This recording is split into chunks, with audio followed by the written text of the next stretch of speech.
Welcome back, everybody, to our third and last session with Layers.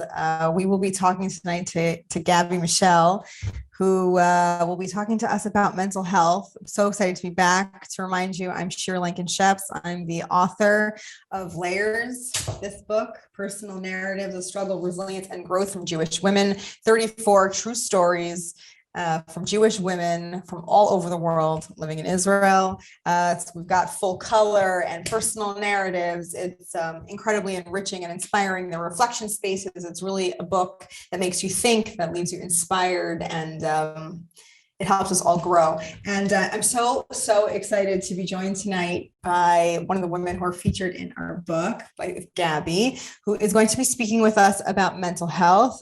This is an incredibly important topic. You know, very often in our communities, mental health discussions are kind of swept under the rug. There's tremendous stigma around talking about it, around receiving treatment, around asking for help, around knowing how to talk to each other about mental health. And the thing about mental health is that mental health is a continuum. And so at some point in all of our lives, we struggle. And so it's an incredibly important thing for us to be able to develop the language, to be able to communicate with each other, to be able to ask for help when we need it, and really at the essence, to relinquish the sense of shame that holds us back from achieving healing in that space. So first, I want to ask Gabby to introduce yourself. Thank you so much for being with us. Tell us a little bit about yourself. Thank you for having me. I'm Gabby. I am in Shira's book. I live in Israel. In my professional career, I'm now a filmmaker. And that was a really important part, I think, of kind of me taking the journey to sharing my story. Yeah, that's big picture of me. So Gabby, I think Gabby and I are both calling into Montreal from Jerusalem, correct? Yeah. Actually, Gabby, you live across from my parents, don't you? I love that. Jerusalem is a very small world. So I absolutely love that. That's so fun. Okay, so let's get started. I think that what we're going to do is, first, I just want to jump in with Gabby and ask her to tell us a bit about her story. And then we're going to talk in a broader sense about mental health and see if Gabby can guide us together. She and I can have a conversation about really how can we move forward as a community? What kind of language should we use? How can we help each other get to this healing space? But first, I think that Gabby's story is just so incredibly powerful. It's so transformative. It was transformative for me to listen to write, and to hear over and over again. Gabby, why don't you start and tell us what was the beginning for you? Okay. If I, go on too long, feel free to just cut me off. So I think my story really started when I was 9 and my family made Aliyah to Israel. And I think it was at the time, in many ways, a very easy transition for me that, later I realized maybe wasn't so easy. And I think it really kind of all came to a head when I was 15. And I was living in a religious community, and everyone was kind of going through that stage of starting high school and finding their identity, and finding their identity religiously as well. And I didn't really feel like I fit in with everyone else and what everyone else was trying to do. And I started a new school where I didn't know anyone, and being someone who's very shy and quiet, that was a lot for me. And I started dating my first boyfriend, and I was going through all of these big moments in life. And I just it didn't feel right. And around that time, I started experiencing depression. And I just felt really unhappy all the time. And that ultimately led me to start self-harming. I think that sort of a theme throughout my whole story that we'll see is really about control. And at this point in my life, I was feeling so lost and out of control that self-harm for me was something that I could control, that it felt like all of these external things were hurting me and I wanted to be the one hurting myself. And that was kind of, I would say, the beginning of my spiral. And my parents found out, and right away put me in treatment. I started seeing a therapist, and it was, I mean, I'm a very big advocate for therapy, but it was definitely not the right therapy for me. I was seeing an Israeli therapist, and it was just culturally like we didn't connect. But, I wasn't sharing with my parents, and none of us really knew. And so after a few months, when we saw it wasn't working, I started seeing a psychiatrist and I got put on medication. And it was kind of this process of everyone was trying to do the right thing, but nothing really was working. And my parents ended up trying to figure out what kind of therapy would be right for me. And they looked into DBT therapy, which 10 years ago did not exist in Israel really at all, except for one or two centers that did it under very specific conditions. And so they made the decision to take me to the States for a 6-month program. My mom and I were going to go, and the rest of my family would stay in Israel, and we would move in with my grandfather. And I was going to do 6 months of treatment there. And while all of this was kind of happening, I was also starting to put more emphasis on my eating habits and becoming a little bit more aware of how I was eating and what I was eating. And so, without really having much of a say in it, my bags were packed and I was put on a plane and sent to America. And I felt really out of control through all of this. Everyone was making decisions for me. At 16, you think you know what's best for you. And it was really hard for me that nobody wanted to hear what I thought was best for me. Thank God they didn't listen to me now. But I felt really out of control, and I was looking for ways to find control. And I found that in food. And I found that, it started with playing with my eating habits. So, if I felt empty, I would eat a lot of food, but then I would feel guilty about eating the food, and I would use different methods to get rid of it. And then it eventually moved into more restricting, where all of a sudden I realized that I had the power to control what came in and out of my body, and therefore also the power to control what I looked like. And I really focused in on that because it was something that made me feel powerful and in control, and made me feel good again in its own way. And I was seeing, I was doing my DBT treatment while I was in the States, and I was seeing a treatment team. And as this was all kind of getting worse and worse, my treatment team's approach to it was, well, this is just kind of another way of her acting out. And, this isn't the main issue at hand. The main issue at hand is her depression. So let's ignore it because it's kind of a side problem and it'll go away. And, I think my mom just was listening to the professionals. Like, I think it didn't totally sit right with her, but when the professionals are telling you that this is what to do, it's really hard to feel like you know better. And so that was kind of the plan. And I felt like nobody was listening to me. I felt like I was crying out for help and everyone was kind of ignoring me.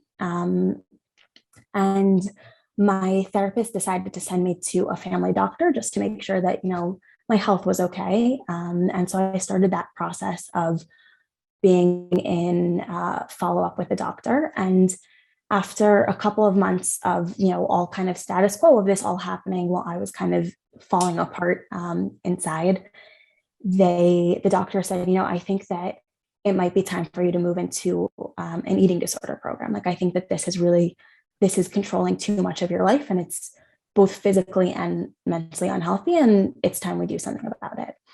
And I went to my DBT team and I said, this is what the doctor said, and like, it sits really well with me. To which they kind of responded, well, you haven't finished your cycle of DBT, and that's what's important right now, and that's what you need to do. And I went home that night feeling like nobody was listening to me and nobody wanted to hear what I had to say.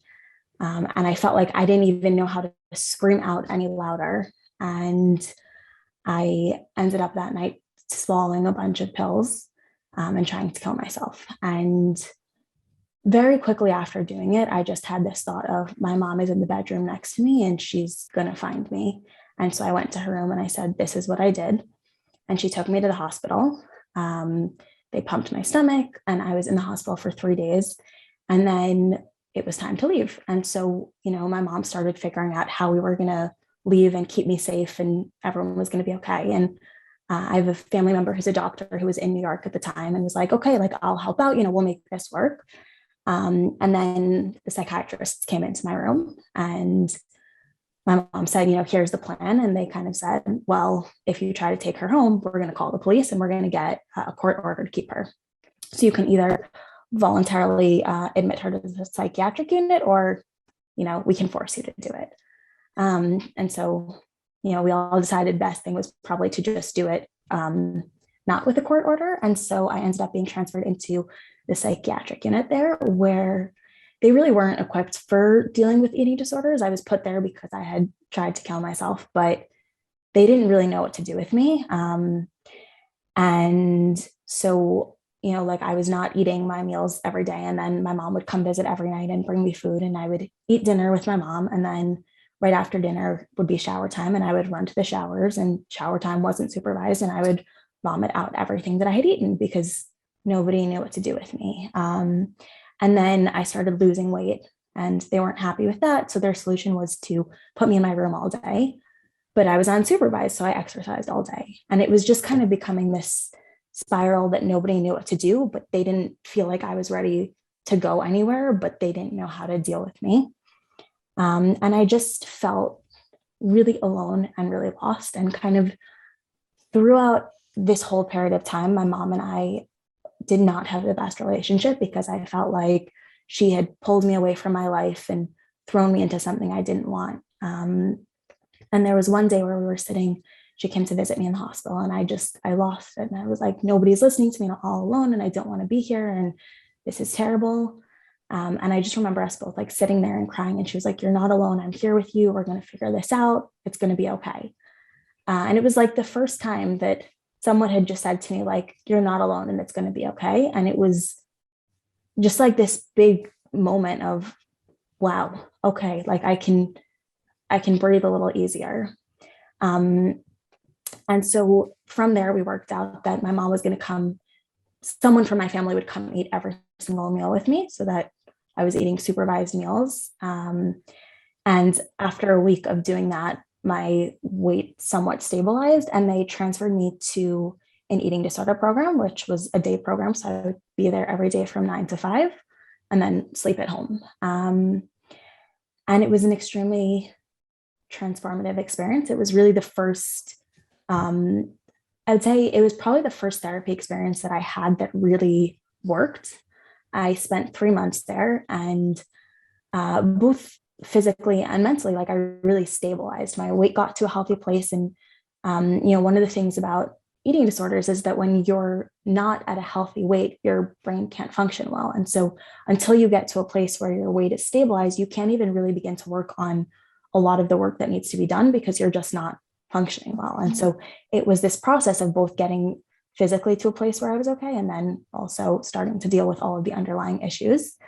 And by this point, I had been in the States for close to a year. And while some of my family, everyone had come at different points to visit, my family had been split up for a year. And so as we were getting ready, I finished my program there and we were getting ready to come back to Israel. My parents made the decision to fly my whole family into the States for 3 weeks. And we did 3 weeks of very intensive family therapy.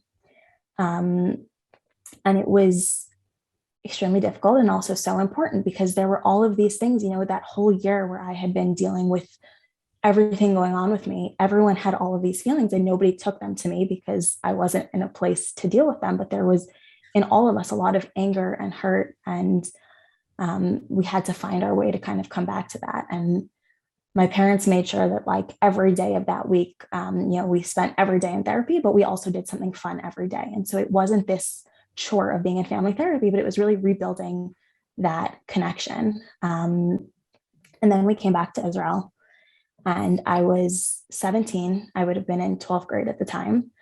And everyone was making decisions about their next stage in life. People were going to army or national service, and I was going to treatment every day. And it was really hard to be in a completely different place. And like everyone was planning on moving out of their houses. And I was like, I can't go live on my own. Like that's not my reality. And I very quickly started spiraling again. And within a very short period of time, hit the lowest weight I had ever been at. And I think, looking back at it now, like I realize how close to death I was where I was. It was a very unhealthy place. And I, again, just felt like I had no control in my life. Like everyone had a plan, everyone knew what they were doing, and I was just stuck. And my parents, already knew all the signs and, saw this all happening very quickly. And right away got me into outpatient treatment with a full team. And I started seeing a dietitian who saved my life. And she started the process of really helping me become in control of my eating habits again. She was the first person who helped me do that. And so it was a very long process. Started out with supervised meals, and I couldn't make my own food and I couldn't touch my own food. But she realized that the way to get me back to a healthy place was to eventually let me be in control of my food again, because I needed control, but it needed to be in an okay way. And so, she was the person who slowly brought me back to it again. Of course, my full treatment team, it wasn't just her, but she was really the person who understood what I needed. And I had this team of people who were working together and talking on a weekly basis to make sure that I was getting what I needed. And I mean, it was a very long process of getting there, but ultimately, after about a year and a half of treatment, I got to a place where I was able to not be in treatment every single day and kind of move on from that. And I started working and I started really building a life for myself. And I built a career. And I started learning how to kind of let the people in my life in and help them. It was important for me to have control, but I learned that it was okay to also share that control and, let other people share some of it. And I met my husband, who is extremely supportive. He was studying to be a social worker when we first met. And so, it took me a very long time to feel comfortable opening up. And when I did, I was expecting, I don't know what I was expecting, but he gave just the sweetest, nicest response. And, about a year into our dating, I told him that I wanted to share my story very publicly. And he was like, that's amazing. Tell people your story, let them support you, let you, help people. And it was just amazing. And my family also was the same. And it kind of started my journey of spreading my story and getting to where I am today.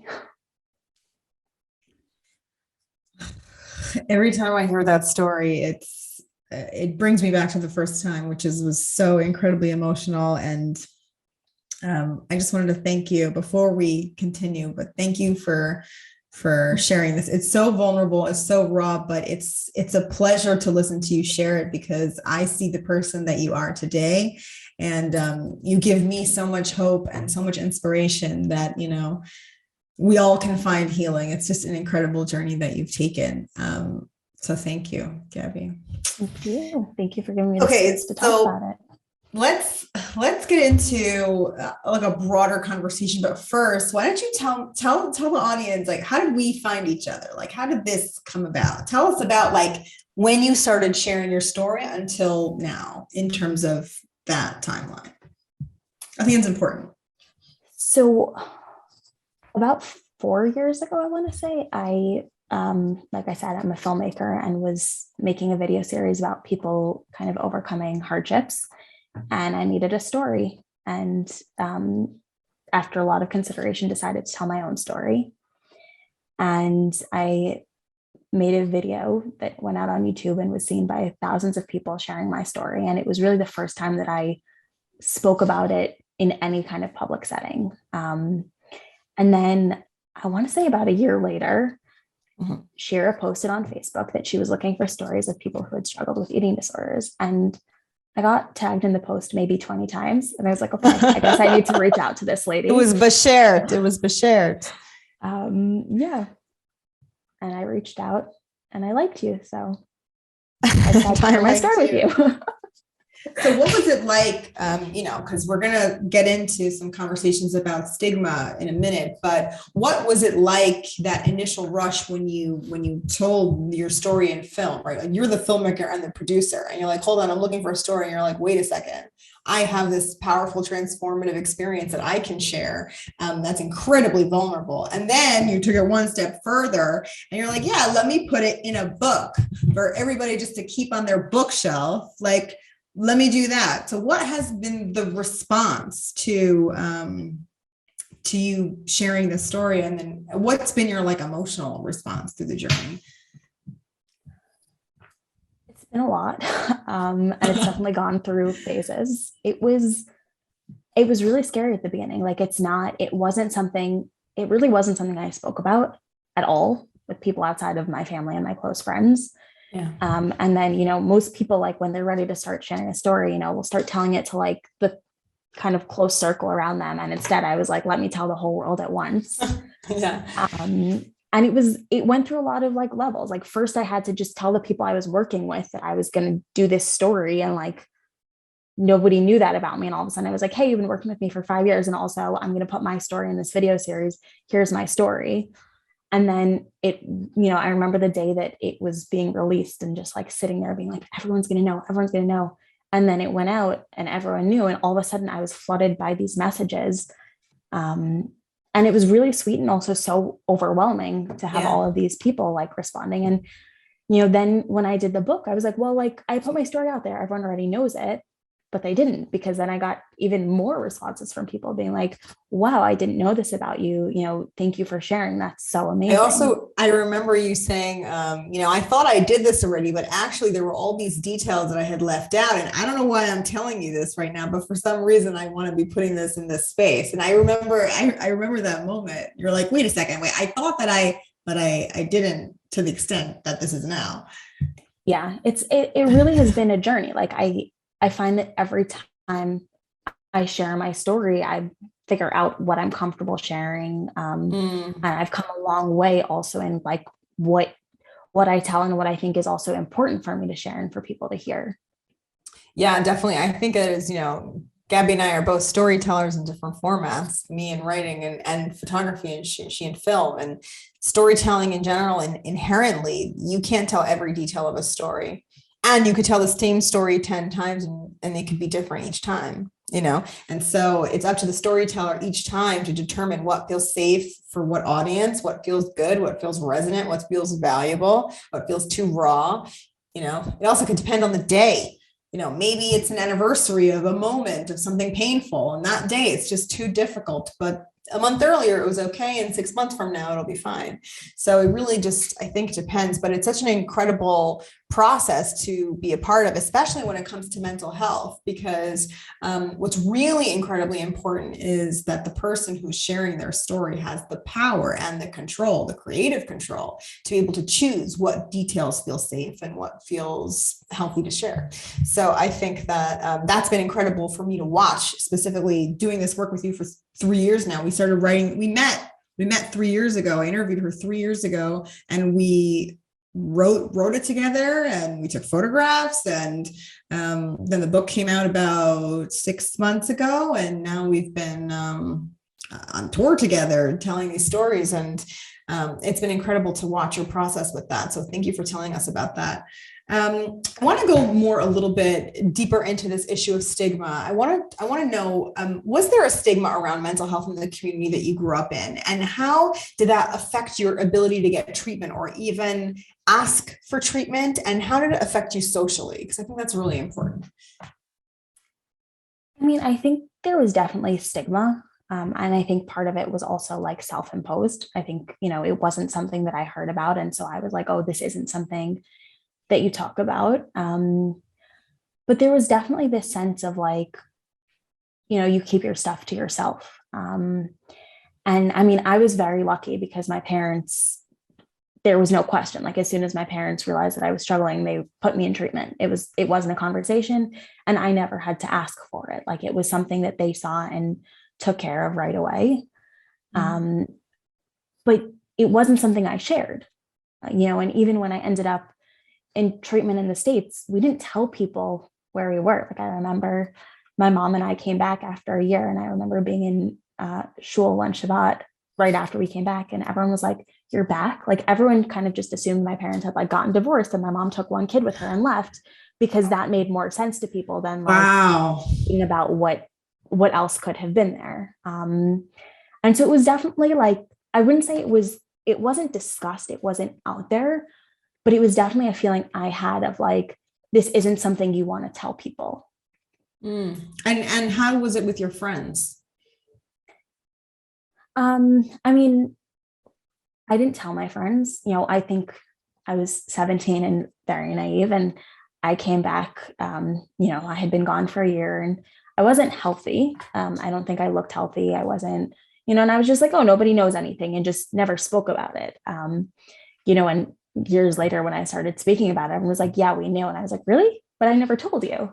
But like, it was, my few close friends knew about it, but it wasn't something I shared with people. Like it wasn't something I talked about. We just kind of all ignored the fact that I disappeared for a year and then came back. Wow. It's really,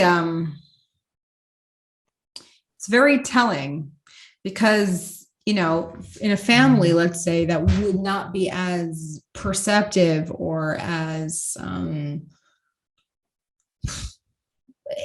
had the faculties or the language to understand what was going on with you as your parents. For other families, if that stigma, I mean, what could have happened if someone hadn't been paying attention, or, like if things just continuously been swept under the rug? Like I can't imagine. I mean, I can't imagine, because I see it all the time, but how deeply, deeply painful. And I think particularly eating disorders, and all sorts of mental health issues like suicidal ideation or depression, all sorts of diagnoses are so stigmatized that people are so ashamed to talk about it. And so they live, the social isolation when you need support is just like, that's when you need the support the most in life. It's like when you're hurting and you're down, that's when you need support the most. And if you don't feel like you have permission to share your reality, that's incredibly, incredibly painful and so dangerous and damaging to someone who's struggling, because that's when we need support. So I'm going to jump into the next question, which is about support. I want to know about what your support, like, tell me about how important was your support system to your recovery process, and what did they do for you that was the most transformative? They were everything. It was really my family, and they were everything for me. Like they made sure that I got treatment every single time I needed it. And I really think the most transformative and important thing they did for me was they didn't let me get away with it. Which is, I don't take for granted. Like when I said I was okay, they knew I wasn't okay. And if I didn't feel like eating my meal that day, then they would sit at the table with me for 3 hours until I ate my meal, because it wasn't okay for me to not eat my meal just because I didn't feel like it. And I don't think that I would have gotten through it, and I wouldn't be where I am if they had let me kind of get away with everything I tried to get away with. Like that was really the most important of it's really hard when somebody doesn't want you to be there, and that somebody's struggling and they say, leave me alone. It's really easy to walk away and leave them alone. It's really hard to stay. And it was really important that they stayed and didn't leave me alone. Tell us, just because I want to share the joy of it, tell us a little bit about what your relationships are with them now. I'm extremely close with my family. We always say, we're like, when families go through trauma, it goes one of two ways. Either you all kind of separate, or you get extremely close. And like my friends laugh at me that like I'm married and I like going home to my family for Shabbat. Like my husband knows when we got married, that was like part of the agreement. I was like, we're going to go home every couple of weeks to my parents. And like, either you're okay with that or you're not, but that's what's going to happen. And like I have a lot of friends, but like when I need to talk to someone, it's my family I call. They're my people.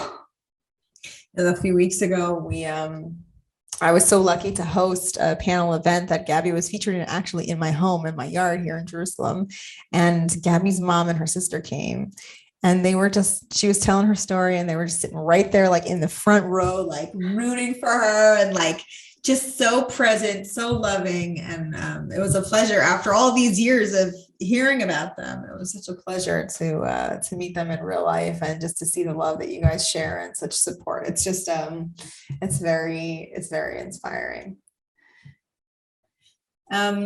So let's talk about how we talk to ourselves, right? Can you tell me a little bit about the role that self-talk played in your recovery process? And what kind of language did you find helpful? And what kind of language did you find kind of detrimental to the process? So I think that self-talk is super important, especially for people with eating disorders, because a big part of eating disorders is that you always have that voice in your head that you're constantly fighting. Yeah. And so there was always this voice, telling me not to eat my meals or that I needed to lose weight, all of these things. And so it was really important for me to start counteracting that with healthy self-talk. But I also would say that I wasn't someone who's super connected to self-talk. And so it was a little bit hard for me to like find what worked for me, because being like, you're great, you're okay, like you can do this, that didn't help me at all.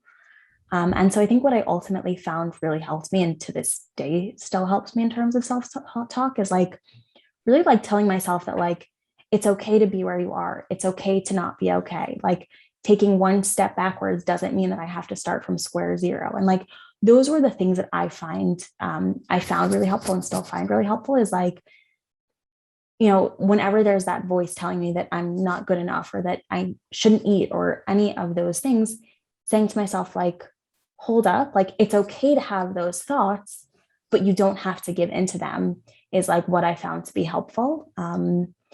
Because I can wish them away with all my good thoughts, but that doesn't mean they're going to go away. But if I can find that dialogue that, says it's okay to feel all these things, like everything I'm feeling is okay and legitimate, but also I don't need to give in and I can still be a good, strong, powerful person and eat my meal.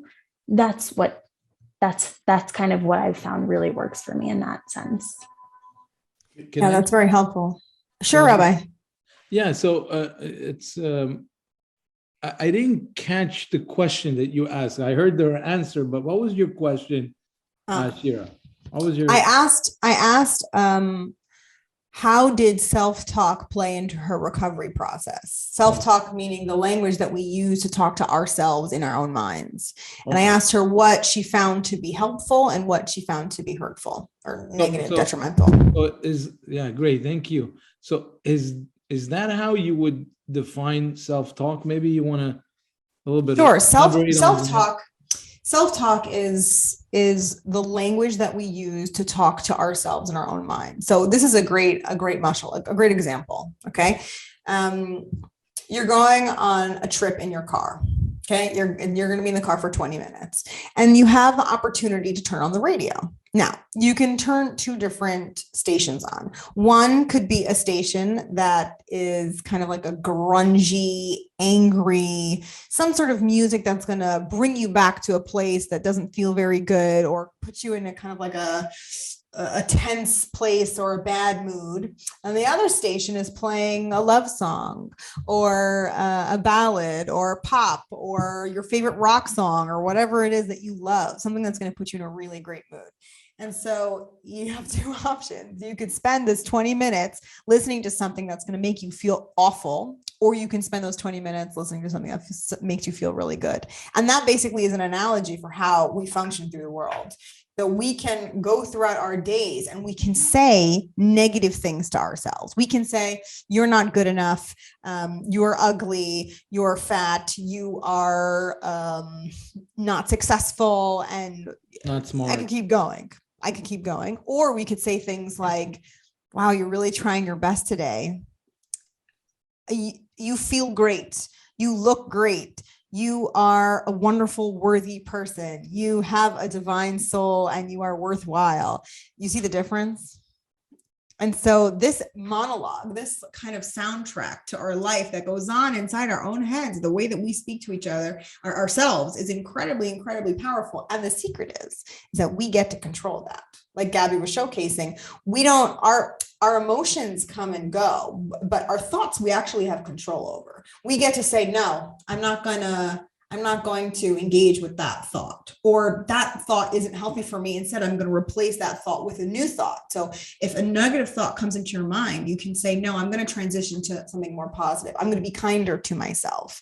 And unless we've practiced it, we don't really have too much control. We have to work on it. And so, especially during a therapeutic process where we're kind of reevaluating what our understanding is of who we are and what our values are, and our own story and the things that have happened to us and the sense that we make of our life, we have a lot of opportunity to replace negative thoughts with positive thoughts, or negative feelings about ourselves with positive feelings about ourselves. So it's an incredibly powerful and transformative process when we really work on this self-talk dialogue that goes on in our own minds.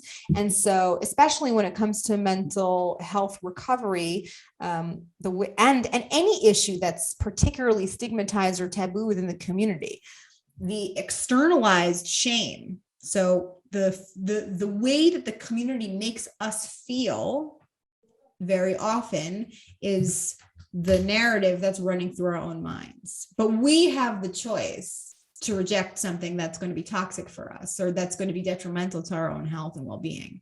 And we have the ability to rewrite our own stories and tell ourselves new stories. And it's funny because Layers is the work that I do on the online magazine. I'm a clinician. The work that I do in the online magazine and in this book, it's a form of narrative therapy, really, where we have the opportunity to take control over our own narratives and retell our stories in a new way, in a way that minds our experiences for resiliency, for growth, truly, and even maybe self-compassion and self-love. So we have a lot of opportunity to do that, which is why I thought it was such an important question for Gabby. And I really appreciate your answer, Gabby, because what you're doing is you're modeling for us how to understand this dynamic, and also it gives everybody else who's listening the permission and the freedom to make different decisions about how we speak to ourselves. Thank you. I hope that answered your question, Rabbi. Yeah, absolutely. I'm actually, I don't remember exactly where I heard this, but in my memory, it came from my rabbi at a younger age, as a bachur in yeshiva, and of course you go through your own challenges. Nothing close to what Gabby has shared with us, but just the whole idea of doing teshuvah and this whole when you feel you're not progressing, or you're feeling you're stagnating and you don't have any success in your learning or in your avodat Hashem and so forth. And I remember my rabbi telling me, when you speak to yourself, imagine that you're speaking to a newborn. The way you would speak to a baby, right? You speak to yourself nicely. You say, the tone that you use, the love, the affection that you use to speak to a newborn and to a baby. That's the way you should be speaking to yourself. So I'm just connecting to that idea of that you shared with us, Gabby. Thank you so much. And thank you, Shira, for elaborating on that.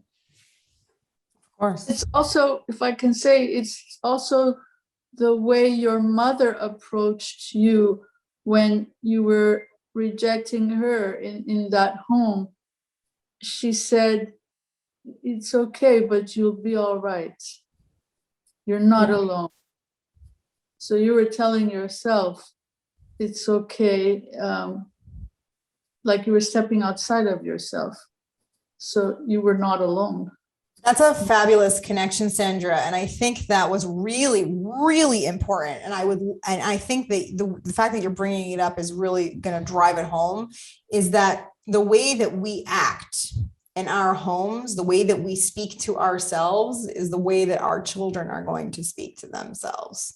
And the way that we speak to our children is how they're going to, that's the inner voice that they're going to hear. It's our voice, their parents' voices. And so being surrounded by love, by a loving self-compassion is a tremendously powerful tool in recovery, and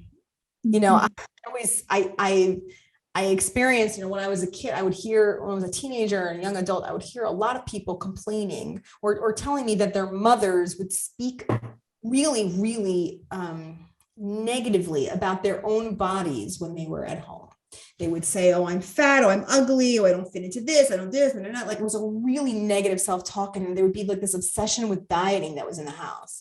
And I couldn't relate to it because my mother never made any comments about herself, like in any way. Like, she'd look herself in the mirror and she's a beautiful woman, and she'd look in the mirror and she would say nothing. And so I did not have any inner dialogue about myself growing up, because my mother modeled that for me, to have like a healthy relationship with self.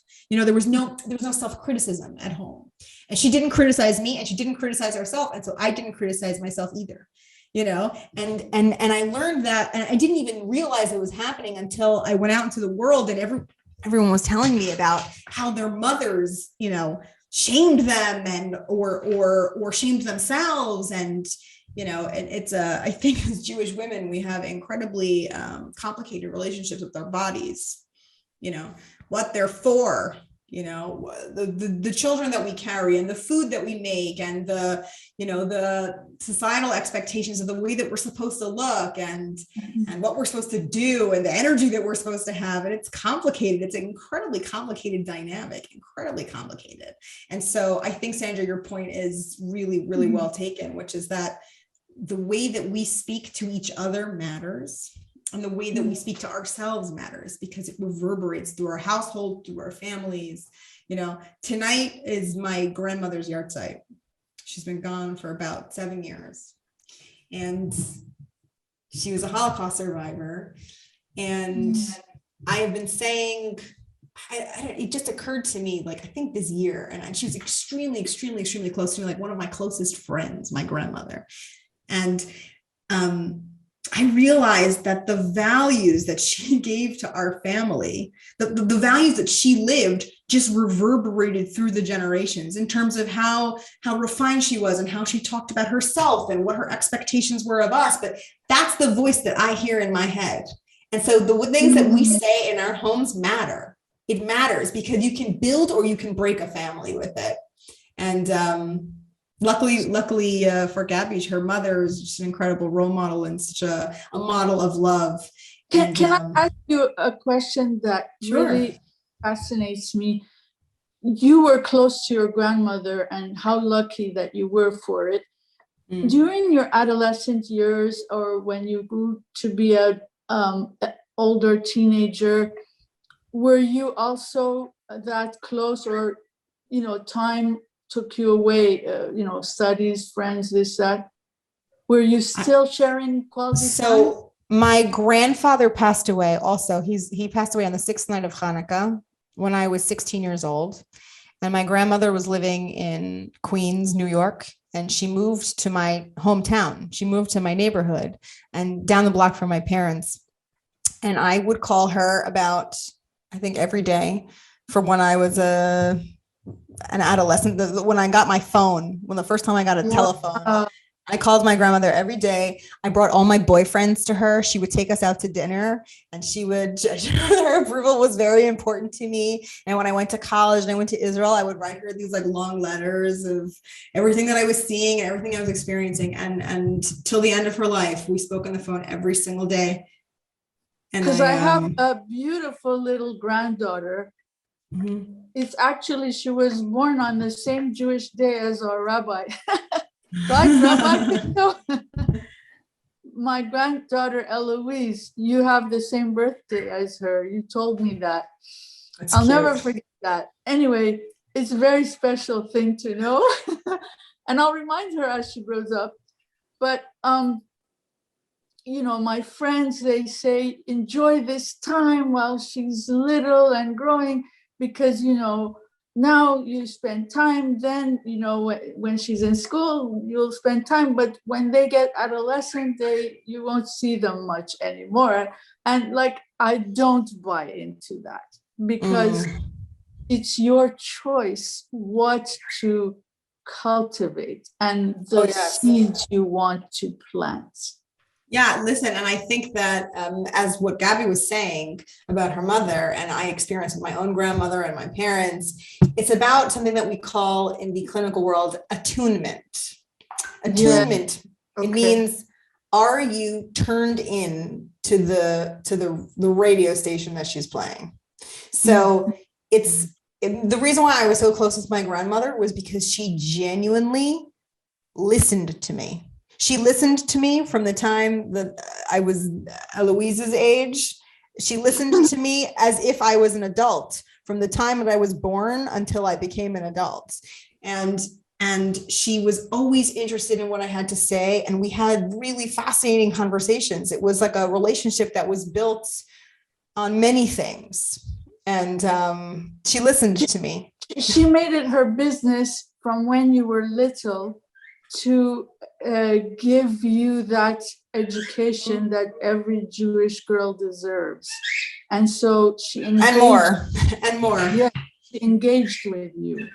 Yeah, it was she was a blessing. She was definitely a blessing. Both my grandparents were blessings, and I'm thinking about them tonight, and I appreciate you asking those questions because it makes me feel good. I'm thinking about them, and their neshama should have because good, we're giving each other's hope. I swear, my daughter says, Mom, she eats very well with you, no problem. And she also learns very well with you. And so when my friends tell me these things, and because they've had experiences, I say, well, that's them. It's not me. It doesn't have to be me. Well, you know what? Honestly, it's about staying what we call a safe space, a space that's non-judgmental, a space that listens, a space that's open, that's going to, she can ask questions and she can talk about her life. And I think in general, in any relationship building, but especially when it comes to, real life is complicated, as tonight is showing you. Real life is complicated. It's messy. It can be difficult. But if you have people to talk to, the people who you think would understand, the support can be transformative. It can make the difference in your whole life. So stay that space, and God willing, you'll continue. I'm so happy for Gabby because she has a life partner who they're so close, and they have something that so few people have. And so God bless you for reaching that level. Because you have goodness, and he saw that in you, and that's all he needed. Yeah. I love that. I love that. I have one more question, Gabby. Mm-hmm. What do you wish that people would know, that the audience would know about what it's like to struggle with mental health? And what advice can you give our audience about how they can support the people in their lives? I mean, I think the most important thing is to talk about it, is to, let people talk about it, to, like you were just saying, safe spaces, like make those safe spaces for people to feel like if they need help, they can ask for it. I mean, I'm not going to go into a whole side tangent, but like physical health, mental health, it's all the same. Like, give people, if someone came to you and said, my arm is really hurting, you would be like, don't talk about that in public. So give people the space to talk about what they need to talk about and to feel okay with it. I think so many people don't seek help because they're so scared of what it's going to mean for them. And I think that we can all change that. If we all make it a little bit easier for people to feel okay with it, that can go a really long way. And I think it's part of why it's so important for me to do things like this and share my story, because I didn't have those stories. And I want, I think it would have meant so much to me to also see Jewish women talk about it, not just women in general, but know that it happens in the Jewish community, and it happens. And it doesn't mean that I can't go on to live a good Jewish life. And so I think that really it's about giving space for it, and knowing that people can go on to live totally normal lives. And, it's something that's still there for me. Like I'm in a much healthier space, but it's always going to be there for me. And that's okay. I can still go through my life with it, and I'm okay with it. And so you can all be okay with it too, and I think that that's if we can all be a little bit more understanding and compassionate, it can really save people's lives. You know, my son once told me, Mom, you know, the most precious gift you can give to anyone is to listen. Absolutely. Absolutely. And the two of you are giving people an opportunity to come out of their shells. It's very important nowadays. It's very important. I think it's so important the rabbi for people. understood the importance of sharing it with others. You know, what people really need to know is that you can live a complicated life that also is deeply woven with blessing. That just because you're struggling with something does not mean that your life is broken. It means that you're struggling. And that's kind of why we're here on this earth, is to struggle and to move forward and to heal and to go through patterns and break them and change. And that's like what the human condition is. And so if anyone tells you that their life is perfect, they're lying to you, because there's no such thing on this earth. But we need to know, and it shouldn't be a novel thing, but it is, to say out loud that my life is complicated and also woven with blessing. And I can hold those two things in my hand and live a good life, live a Jewish life, live a holy life, a happy life, even with struggle. And so, Gabby, I just wanted to thank you for joining us tonight and sharing your incredible story and your wisdom and your poise and your grace, and you're just you're so wise. You're so wise, and I always love doing these with you. And I want to thank Rabbi and Gail for inviting me now 3 times to be a part of your community and to share these stories and share these thoughts. You're doing incredible work in your community, and I so applaud your endeavor to bring Jewish women's voices to light, to bring our experience into the light, because in the light is where we heal.